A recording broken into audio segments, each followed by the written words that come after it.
Il y a des journées qui ne naissent pas d'une stratégie, ni d'une envie de faire un atelier de plus. Et puis, il y a celles qui naissent d'un ressenti profond, d'un appel intérieur, d'un besoin du cœur. Cette journée, un pas vers les mémoires de l'utérus, est née comme ça. Elle est née de tout ce que j'ai pu observer chez les femmes depuis plusieurs années, mais aussi de certaines choses que moi-même j'ai traversées. Parce qu'avant d'accompagner, je suis aussi une femme qui a connu des périodes où il fallait tenir, continuer malgré les émotions, malgré certaines blessures, malgré des mémoires parfois difficiles à comprendre ou à expliquer. Comme beaucoup de femmes, j'ai moi aussi expérimenté ce que c'est que de porter énormément, de garder certaines choses à l'intérieur, de vouloir avancer coûte que coûte, de ne pas toujours écouter mon corps ou mon besoin de ralentir. Et avec le temps, j'ai compris à quel point le féminin garde en mémoire bien plus que l'on imagine. Le corps se souvient, le ventre se souvient, les émotions non exprimées parfois aussi.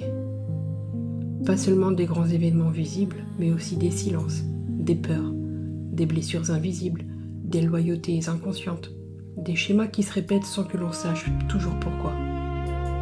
Et plus j'écoutais les femmes autour de moi, plus je réalisais à quel point nous sommes nombreuses à porter cela.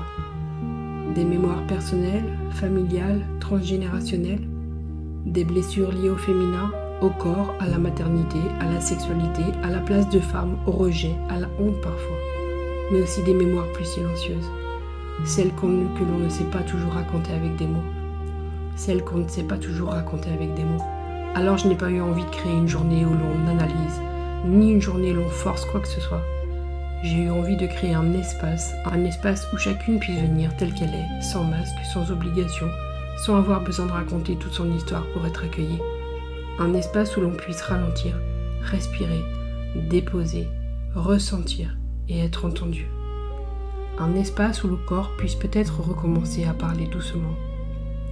Parce que je crois profondément que beaucoup de femmes ont toujours besoin aujourd'hui de sécurité intérieure, de douceur, de sororité vrai, d'un endroit où elles n'ont plus besoin de tenir seules. Et cette journée porte aussi cela. La puissance du cercle, la beauté du collectif féminin, le fait de réaliser que nous sommes nombreuses à ressentir certaines choses, même différemment. Le fait de pouvoir être vues sans être jugées, accueillies sans être réparées de force. Alors, durant cette journée, il y aura des temps de parole, de présence à soi, d'introspection, à un voyage hypnotique intérieur, mais aussi un cercle de chant avec Shahara.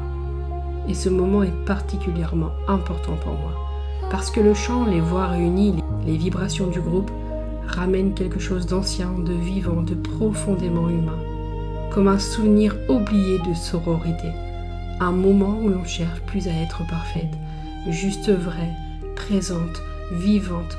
Je ne sais pas ce que chaque femme viendra raconter ce jour-là, et je crois justement que c'est important de ne pas le savoir à l'avance.